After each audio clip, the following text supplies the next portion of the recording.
Je vais pas vous mentir les gars, je suis plutôt blasé. Salut à tous les gars, c'est Asial. Aujourd'hui, on se retrouve pour une nouvelle vidéo débrief de ce Belgique-France. Victoire 2-1 des Français qui est pour moi c'est pour moi un hold-up malgré tout de fou. Et j'ai même envie de dire en fait le truc qui me blase un peu, c'est pas le match en soi pour une fois, hein, parce que d'habitude les matchs de sélection et notamment ceux de l'équipe de France, on est un peu blasé parce que bon, on se fait un petit peu, voilà, on s'ennuie un petit peu devant les matchs, hein. C'était le cas notamment du dernier. Même s'il y avait eu des buts et tout, il n'y avait pas eu trop de jeux, etc. Non, là, c'est pas le match en soi qui, je trouve, était plutôt sympa, on va dire, correct. Il y a eu des tirs, il y a eu des actions, il y a eu des buts, hein, mine de rien, 3 buts. Mais c'est plus pour la prestation de l'équipe de France, encore une fois, qui pour moi est pas à la hauteur, surtout face à cette équipe belge-là. Et comme j'ai dit un peu en intro, j'ai dit une victoire 2-1 des Français, mais j'ai plus envie de dire et de mettre en avant une défaite pour moi, une défaite des Belges qui, pour moi, avait la main mise sur ce match et la maîtrise et devait le gagner en fait. Et pour moi, les Belges ont proposé bien plus de choses que cette équipe de France là.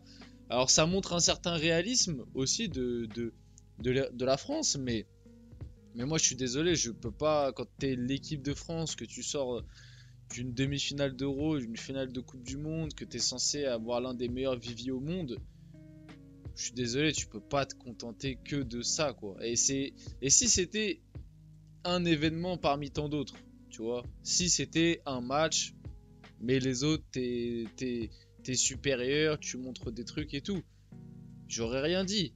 Mais le problème, c'est qu'on connaît avec l'équipe de France, c'est quelque chose de France, pardon, c'est quelque chose de régulier.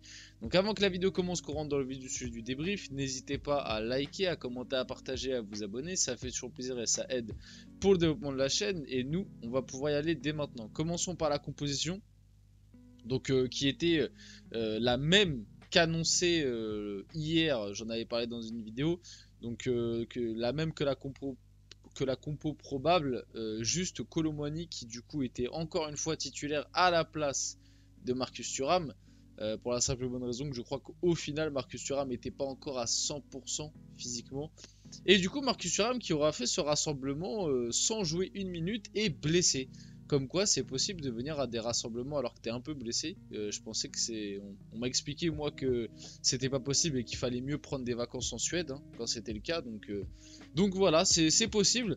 Mais oui, donc Kolo Muani titulaire à la pointe de l'attaque. Donc on avait du coup Maignan qui a fait un match vraiment de patron. De patron encore une fois. Et bon, moi je continue de dire que le capitaine adjoint, enfin le vice-capitaine, ça aurait dû être lui quoi. Plutôt que Chouamoni, j'ai envie de l'appeler. Parce que bon, après cette prestation calamiteuse, pour moi ça a été le moins bon au milieu. Alors que c'est censé être le patron. On va en reparler. Bref, Lucas Digne, on va en reparler aussi un peu de Lucas Digne, le pauvre. Même si c'est lui qui fait la passe D sur le but de Kolo Muani. Saliba, Konaté, que j'ai pas trouvé très rassurant. Notamment Saliba, que j'ai pas trouvé bon. Pour moi, fautif. Bah, fautif sur les deux buts, enfin sur les potentiels deux buts. Puisqu'il y a le penalty, que c'est lui qui provoque. D'ailleurs, il fait quand même une sacrée faute, hein. Heureusement qu'il y a penalty parce que si c'est en dehors de la surface, il prend rouge. Et il y a Konaté à côté. Donc Saliba, le match est pas bon du tout. J'ai pas vu non plus un très bon Koundé, si je dois être honnête. Manu Koné, j'ai bien aimé. Guendouzi, j'ai bien aimé en deuxième, pas en première. Chouameni, j'ai pas trouvé bon du tout. Barcola, il y a des petites éclaircies, mais c'est quand même encore très léger. Et en fait, Barcola, maintenant, les gens commencent à capter que tu lui fais une prise à deux et c'est tout de suite plus compliqué. Ce qui est logique pour un petit peu tous les joueurs, mais du coup, voilà. S'il n'est pas aidé sur son côté, ça devient très dur. Dembélé, moi Dembélé, j'ai du mal en équipe de France, hein. Il y a un truc, je sais pas, mais en équipe de France, je vois pas le Dembélé que je vois à des moments avec le PSG. Alors, on n'arrête pas de le dire, même au PSG, tout n'est pas parfait. Il y a des défauts, la finition, ces derniers temps, même certains choix dans le dernier geste. Ok, mais dans le jeu, il te fait quand même des différences. Il t'apporte quand même un volume de dribble, d'élimination, tu vois, il t'initie pas mal d'actions. Là, avec l'équipe de France, Moi, dans ce match-là, j'ai vu beaucoup de pertes de balles. J'ai vu beaucoup de... Pas, tu vois, très esselé. Bref, je vois pas le Dembélé que je peux voir avec le PSG. Et c'était déjà le cas lors du dernier match, hein. Le dernier match face à Israël, moi, j'ai pas vu un très bon Dembélé alors qu'il avait... C'est le style de match qui, normalement, sont faits pour lui. Là où il va pouvoir jouer des 1 contre 1, des blocs un peu plus bas, où il peut jouer les 1 contre 1, les centres, les débordements, rentrer, frapper, bref. Et on a eu le bon vieux Randal Kolo Muani en pointe. On va en reparler juste après, qui est l'homme du match, auteur d'un doublé. Ce que fait Doku, ce que Doku fait à Digne depuis 10 minutes, aïe, même globalement sur le match, hein, principalement en première mi-temps. Mais c'est vrai que Doku très très fort. Doku très très très très fort. Lucas Digne a pris cher, on va dire. Enfin, en tout cas, c'était très compliqué pour lui. Après, moi, j'ai même pas envie d'en vouloir à Lucas Digne parce que quand t'affrontes un joueur du style de Doku dans une forme comme ça, là, tu sentais qu'il était dans son soir. Il réussissait quasiment tout, tu vois. Franchement, c'est très compliqué à défendre en 1 contre 1 contre des mecs comme ça. Et le petit reproche que je peux faire, c'est que je trouve que Barcola, en tout cas sur le début du match, l'a beaucoup laissé jouer le 1 contre 1. Et du coup, c'était très compliqué pour Lucas Digne, quoi. Il y avait un Doku, 2 compètes en face. Donc c'était compliqué par rapport à ça. Et la Belgique fait une première mi-temps très bonne. Très très bonne. La Belgique sur cette première mi-temps surclasse l'équipe de France et obtient ce penalty complètement raté par Tielemans.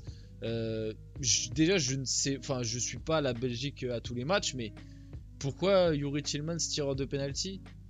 C'est lui qui les tire d'habitude, je sais pas, je pense pas. D'habitude ça doit être soit Lukaku soit De Bruyne qui était pas là, mais je sais pas, Openda aurait pu le prendre peut-être, ou même enfin, je sais pas quoi. Tielemans, quand il a pris le ballon, les gars, il avait des gouttes de sueur qui coulaient de partout. Ça se voyait qu'il allait se chier dessus. Honnêtement, ça se voyait avant qu'il tire. Donc voilà, c'est dommage parce que pour moi, la Belgique, à la mi-temps, si les Belges ont pas je sais pas, on dirait ce syndrome de petit frère, quoi. Ils ont peur de l'équipe de France, ils ont pas envie de les battre, on dirait. On dirait que dès qu'il y a l'occasion d'aller battre l'équipe de France, c'était déjà le cas à l'Euro, où pour moi il y avait un spot d'aller les battre. Tu te liquifies, tu veux pas gagner. On dirait que t'as peur de gagner, t'as peur de jouer, je sais pas, il y a un truc qui se passe, et bref, même globalement, cette génération belge, ouah, moi je plains certains joueurs, hein. Moi des Openda, des Doku, je les plains, je les plains. Même Trossard qui est un bon joueur avec Arsenal, mais quand tu vois la défense, waouh, waouh, même le milieu de terrain, c'est très très léger. Et pourtant, le milieu de terrain a surclassé le milieu de terrain de l'équipe de France en première mi-temps. Et il manquait Amadou Onana, je crois. En tout cas, il a pas joué. Mais, euh, mais le milieu de terrain, waouh, waouh. Aurel Mangala et Yuri Tillmans de Ketelar là, ouh, compliqué. Enfin bref. 7ème but en sélection pour Randal Kolo Muani, son 5ème de l'année 2024 avec les Bleus. On passe à Randal. Randal qui a fait un bon match.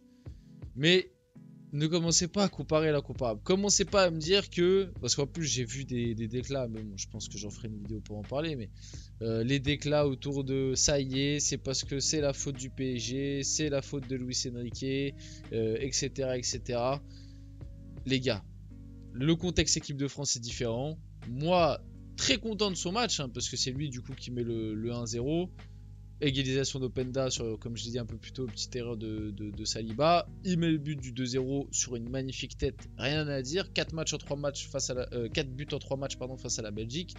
Ok, là il a été performant. Maintenant, il faut pas oublier que lors du dernier match face à Israël, il était là, il n'a pas été bon. Faut pas oublier qu'avec l'équipe de France, il n'a pas que des matchs références. Et faut pas oublier que, moi je suis désolé, sur ce match-là, il m'est doublé. Il fait pas tâche, mais moi j'ai pas non plus vu dans le jeu des dingueries faites de la part de Randal Kolo Muani. Moi j'ai vu exactement le même qu'au PSG, à la différence que dans ce match-là, il a eu un penalty qu'il marque, très bien, et il te met une magnifique tête. La tête, il n'y a rien à dire, mais cette tête-là, tu vois, peut-être aussi, parce que Calstels, pour moi, la main, bon voilà, peut-être que si Castells ou si c'est Thibaut Courtois, hein, parce que Thibaut Courtois aussi du côté belge on peut en parler, hein, le fait qu'il soit plus sélectionné, enfin ils viennent plus. Si c'est Thibaut Courtois, peut-être qu'il mange pas le but. Et au final, tu te dis quoi du match de Randal Kolo Muani? Si tu analyses le jeu et t'enlèves les 2 buts marqués.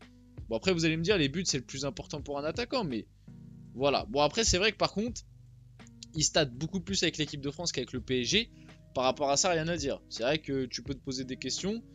Mais oui, pour moi, ça ne change en rien son problème avec le PSG, quoi.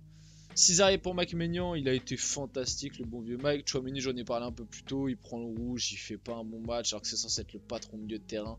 C'est pas normal. Et pour finir, l'équipe de France qui voilà, a fait 5 sur 5 contre la Belgique là depuis 2018. Donc voilà, on va finir la vidéo là-dessus. J'espère que ce débrief vous a plu. Si c'est le cas, n'hésitez pas à le liker, commenter, partager, vous abonner les gars. C'était Asial et on se retrouve très rapidement pour une prochaine vidéo.